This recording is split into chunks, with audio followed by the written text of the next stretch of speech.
Welcome to week 7 of this Relaxing with Watercolor series, sponsored by NAMI and Array Parity. So for today's project, we're going to need all 3 brushes, the 1-inch flat brush, the medium round brush, and the rigger, the script brush. Also, this is what we're going to be working on. It's a little bit lighter on this camera, but you see better later. You will need to tape down the 5x7 half of the card, watercolor card on a cardboard, because we are using both wet brush and dry brush. So that's why we need to tape it down just so that it won't buckle up, anything like that.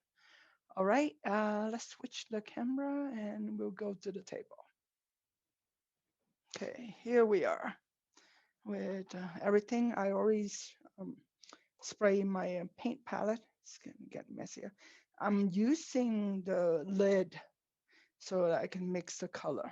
Okay, so has some uh, paint on it. Let me just wipe it up a little bit, clean my brush,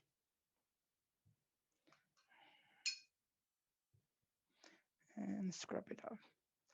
Okay, I'm going to wet the paper, just the top half, and I'm kind of like leaving a kind of a shape of a hill. We're going to do snow. Oh, I forgot. We're going to increase our self-knowledge today. Okay.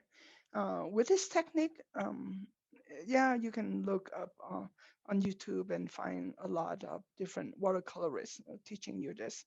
But with this, especially learning about more about yourself, allowing the paint, the water, to teach you how to be patient. So kind of monitor yourself. See if you are wanting want to do it quickly, or are you worth the time and the material and the patience to express yourself. So notice any subtle changes or your urges, your desire, what colors. So pay attention to that. All right.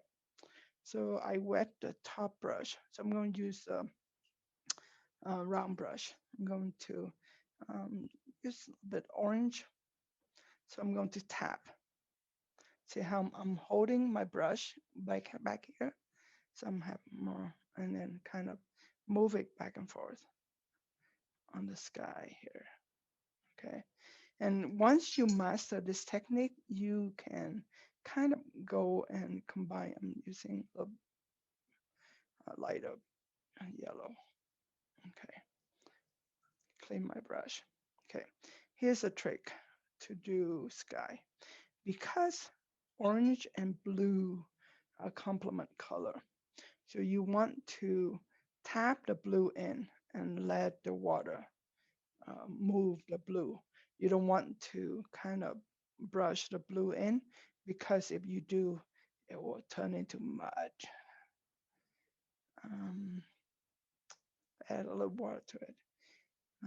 So there are many times in our life that we rush things and then we have to go back and do it over. And let's add a little darker blue to it.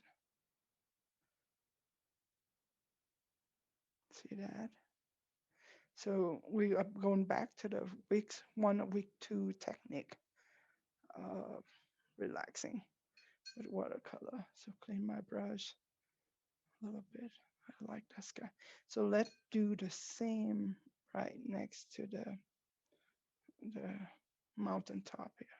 So that, ooh, I like that. That's just clear water. Okay, I'm going to do a little bit of brown. So first color, I'm moving it with my brush. Okay, and then I'm going to put some orange. So let it float. Add water to it.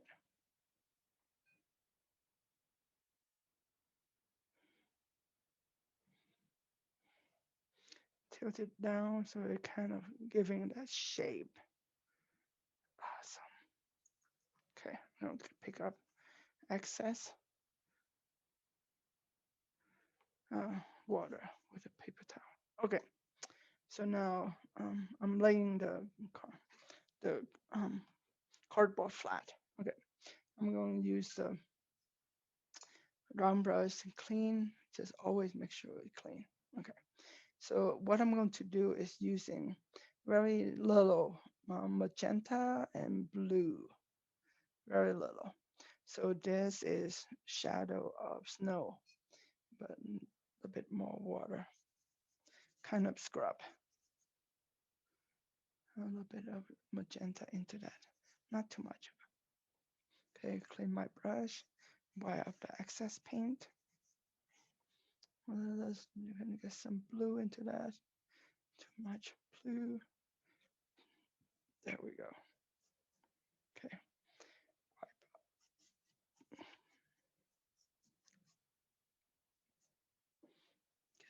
really like the sky. So this I will let it dry. Okay, and let's do another one. I have one already taped right here, another piece of paper. Kind of like that, but flatter, maybe more of the sky. So flat brush.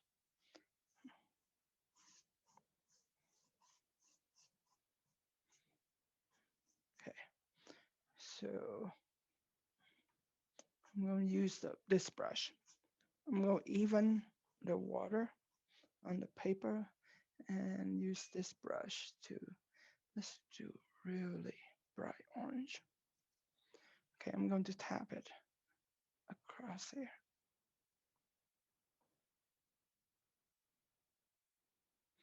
Clean my brush in the dirty water. Rinse it. Okay, I'm going to go in with yellow and then again tap in between.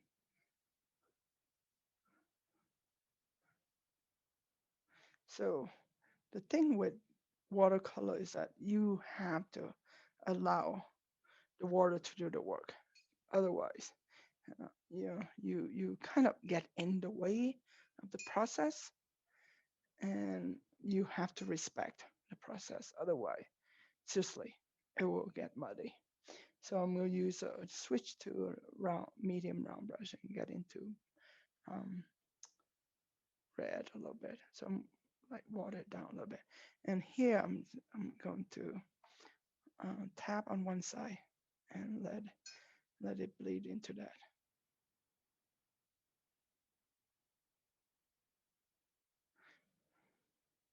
I just like to see I'm tilting it diagonally. Let it run down there. Okay. So have you ever seen sky like that? Okay, I'm going to water, just water, and let's see how it. Oh, there we go. Okay, and lay it down, picking up excess water on the edge. Maybe let's maybe put in a little magenta. Just water. So I'm tapping it so that it's diluted with water, and tapping from the edge, add water to it. Here we go. Maybe down here a little bit.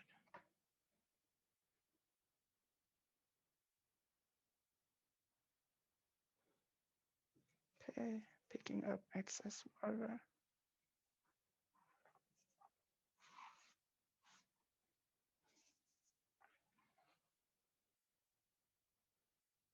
Okay, still moving a little bit, but it's worth the patience to see how it moves slowly. And right here, you can see the dry mark. So that's called watermarks. And if you are more experienced with watercolor, you kind of know where the watermarks is so that it create that pattern in the sky. Okay, so I'm going to take this and put it on the side and bring back the first painting that we did. Okay, I still have some water, so I'm going to use a paper towel, dab up some excess water there. Okay.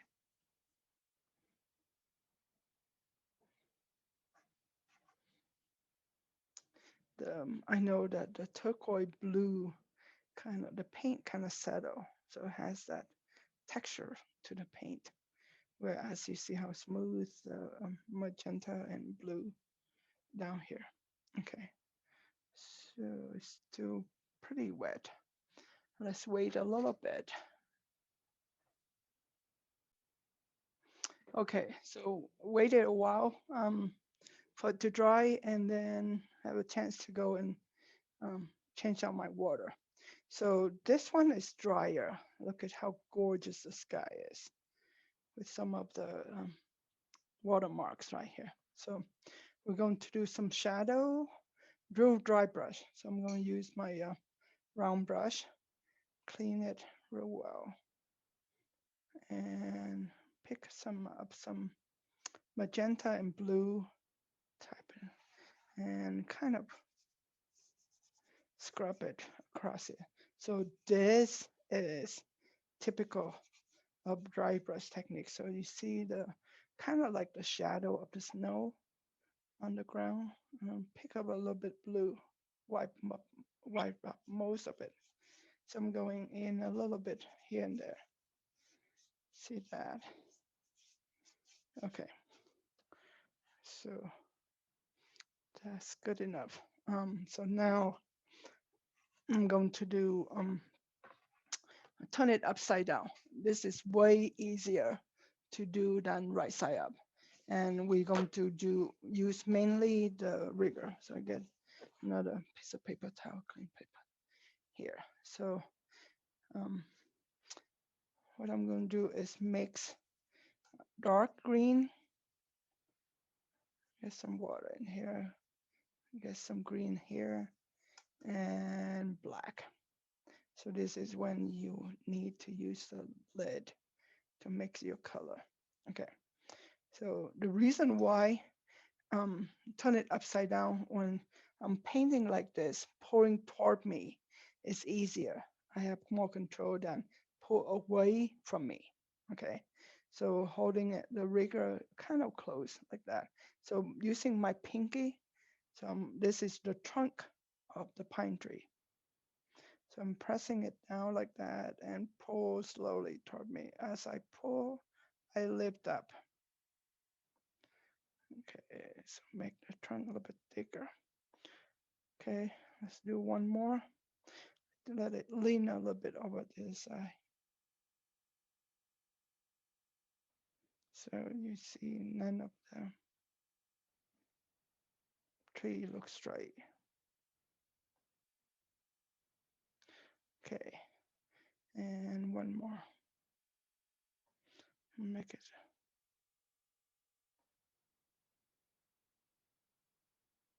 Okay, see that? Okay, so you see the different people teach how to do pine tree. This, I like using the rigger, so I'll show you my way. Okay, hold it way up here so you have more control. And then I'm making the, and put my, get my finger. So I'm leaning it like that. Okay, so, and then kind of the tip is because of small branches. So as it's come out like that, you want to kind of feather the branches. See that? Okay, like you want it thicker as you go move toward the bottom. And the angle of the branch, sometimes you will see straightening out the trunk. Okay, so sometimes you will see it come flare out like that, kind of curve.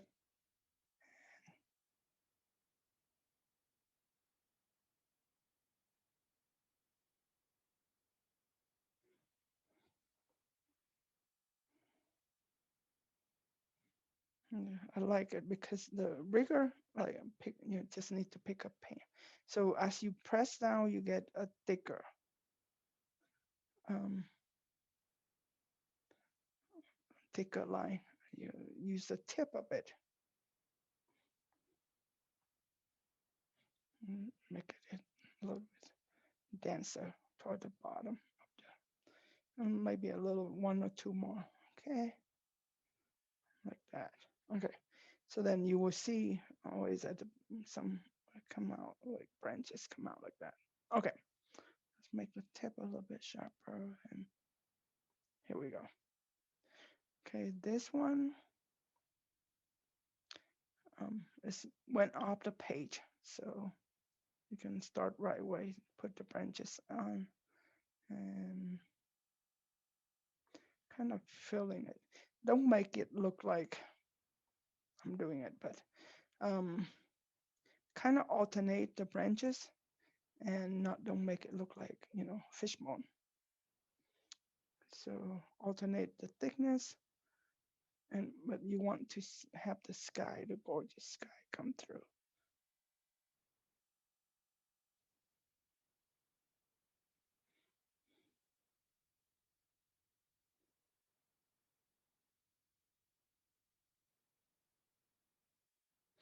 And you see how the tree close together, they overlap, as well as this one, and maybe a little bit denser to the bottom.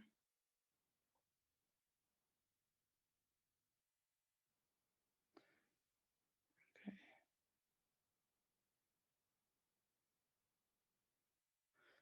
so get add some black into that. Okay, and then one more tree.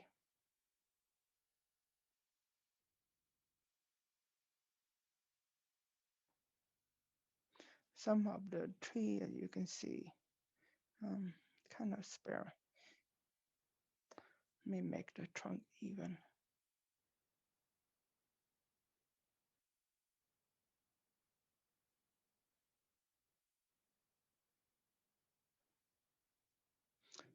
So remember, this is your tree. You can dress it up however you like.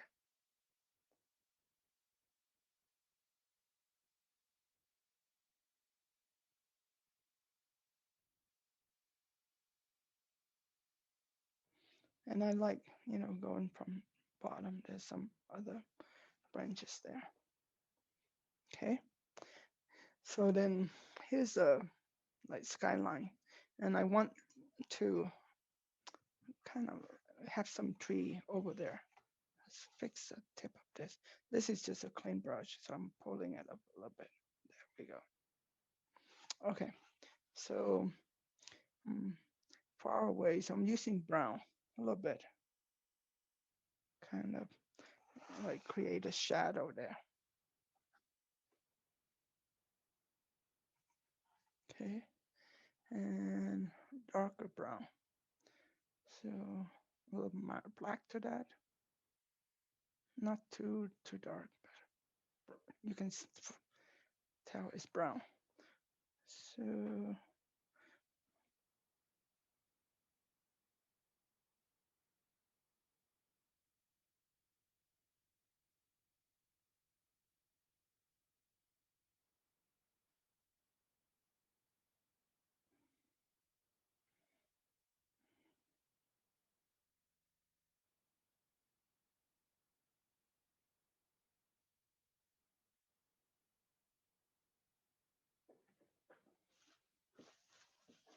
let me dab a little bit. So there we go. Okay.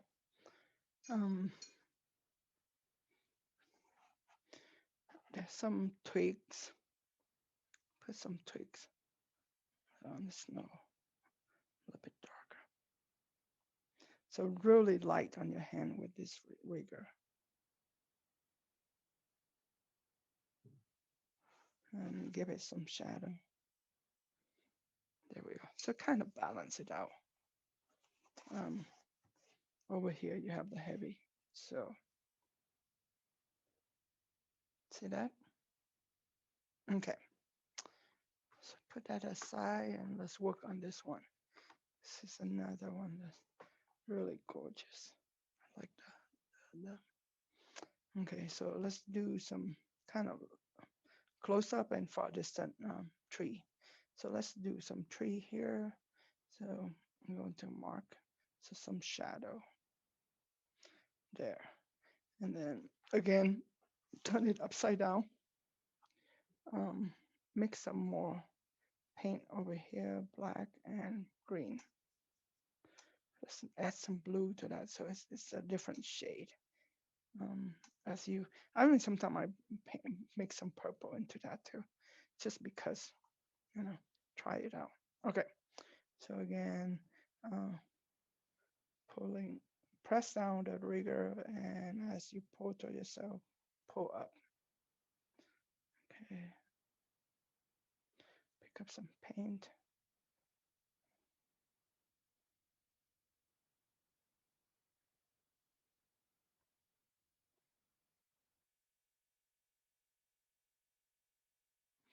We're going to do this one. We're not doing pine trees. Sorry, I didn't mention that. Um, just tree trunk, dry tree trunk. Okay, let's do one more. Really thick.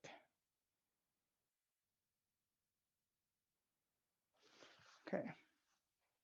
So the trick to tree trunk is that when it's wet, use the paper towel, roll into that and roll out.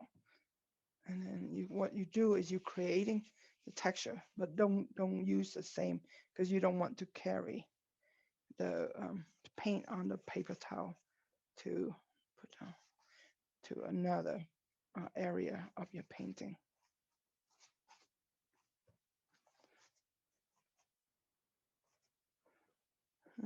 Hope you can see the textures that using a paper towel. Okay, so now I'm gonna do branches. Okay, so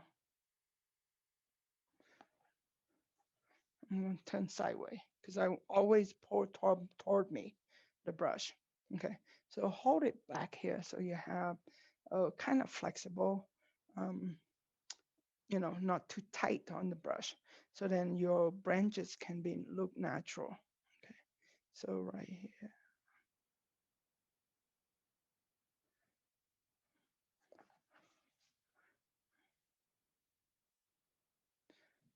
As you can see, I'm kind of turning the brush back and forth like this. And that will give me a natural look. See that? Of the branch.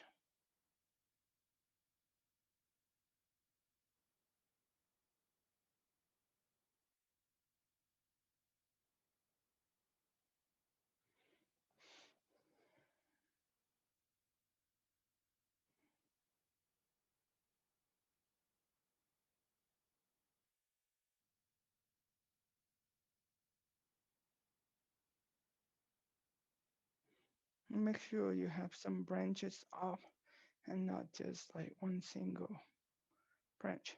So as you paint your brush will have less paint on it. And that's when you want to use that to do fine line because there's not a whole lot of paint on your brush. So that's when you go back in and you add small branches to the thicker one. Okay, and I want to have some smaller one coming from the bottom. See that? Sorry. Here we go. See the gorgeous background? Okay. I do want to thicken up a little bit this because it doesn't make sense to Have, okay, so same thing with over here. Um, Darker, closer, lighter, far away. That's a rule. Okay, so I'm kind of blending out my shadow. I'm going to use brown. Okay, same thing um, from bottom up. Okay, this is far away, so I don't want it like too big of a tree.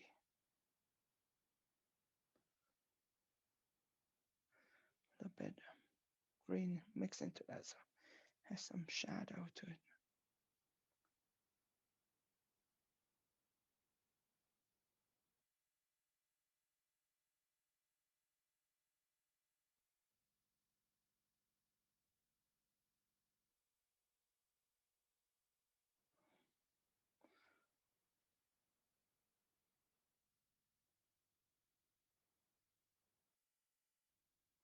And fuller branches because they dead in the winter. So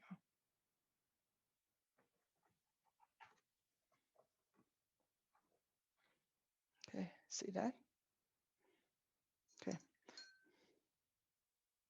and here probably like have some twig coming up here because right here is a little bit empty. So I'm gonna use this grayish color.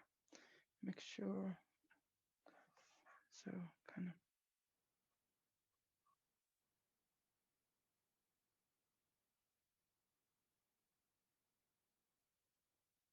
different direction outside. So I hope you enjoy like learning more about yourself as you get into this. I mean, I can do this for hours, but um, notice the color you pick, what color you tend to gravitate toward, and how you lay down too light, too dark. Um, you know, pause in between, check your breathing and things like that. So then, um, hopefully, you learn more about yourself, who you are as an expressionist, as an artist, and as a person who like practicing techniques to heal. All right, take care of yourself, and I will see you next week. Bye.